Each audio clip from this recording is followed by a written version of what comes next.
मी पंजाब हवामान अभ्यासक मुक्काम पोस्ट गुळी धामणगाव तालुका शिरूर जिल्हा परभणी। त्याच्यानंतर पश्चिम महाराष्ट्रात देखील 2 ते 6 दरम्यान जोराचा पाऊस पडणार आहे, पण पश्चिम महाराष्ट्रात आणखी 3 दिवस सूर्यदर्शन राहणार आहे, तुरळक ठिकाणी सरी येतील म्हणून हे देखील लक्षात यायचं। त्याच्यानंतर सातारा, सांगली, कोल्हापूर, सोलापूर, पुणे, कोकणपट्टी म्हणजे 2 ते 6 दरम्यान जोराचा पाऊस राहणार आहे, म्हणजे हे पूर परिस्थितीचा पाऊस एवढा नाही राहणार म्हणून त्या शेतकऱ्यांनी हे देखील लक्षात घ्यायचं। पण राज्यात सांगायचं झालं तर आता म्हणजे राज्यात आता 2 ते 6 म्हणजे रविवारपासून मुसळधार पाऊस कोणत्या जिल्ह्यात पडणार आहे म्हणून हे सगळ्यांनी लक्षात घ्यावं आणि आपण आपली काळजी घ्यावी। पुलाच्या फरशीवर पाणी आल्यास पुढे जाऊ नका, आगोरी इजा करू नका हे देखील सांगतो।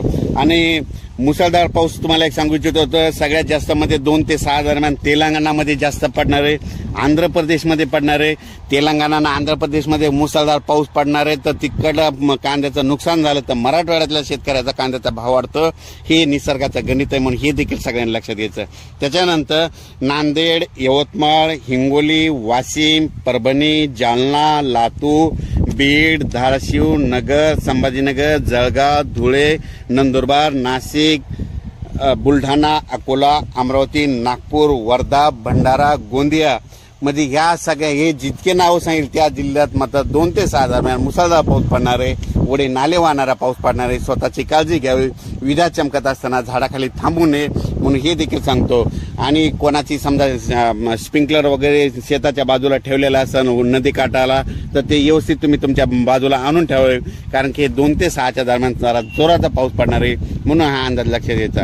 आणि राज्यात मी मागच्या वेळेसच सांगितलं तर राज्यामध्ये सप्टेंबरमध्ये जास्त पाऊस पडणार आहे, ऑक्टोबरमध्ये त्याच्यापेक्षा जास्त पडणार आहे आणि 5 नोव्हेंबरला थंडी येणार आहे म्हणून ही आत्ता सगळ्या शेतकऱ्यांना अंदाज लक्षात घ्यायचा।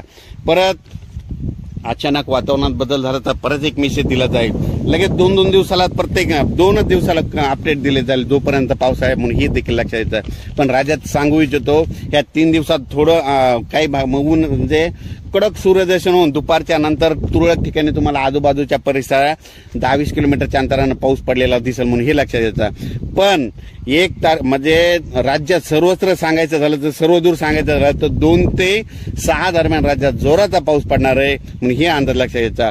गुजरातचं जर कोणी नातेवाईक असेल तर त्यांना देखील सांगा की तुमच्या गुजरातमध्ये देखील 2 ते 7 दरम्यान तुमच्याकडे जोरात पाऊस पडणार आहे। मध्य प्रदेशला कोणी तुमचे नातेवाईक असेल तर मध्य प्रदेशमध्ये तर खूपच मुसळधार पाऊस पडणार, अतिवृष्टी होणार आहे म्हणून हे अंदाज लक्षात यायचा। राजस्थानला देखील खूप पाऊस पडणार आहे म्हणून हे देखील लक्षात घ्यायचं।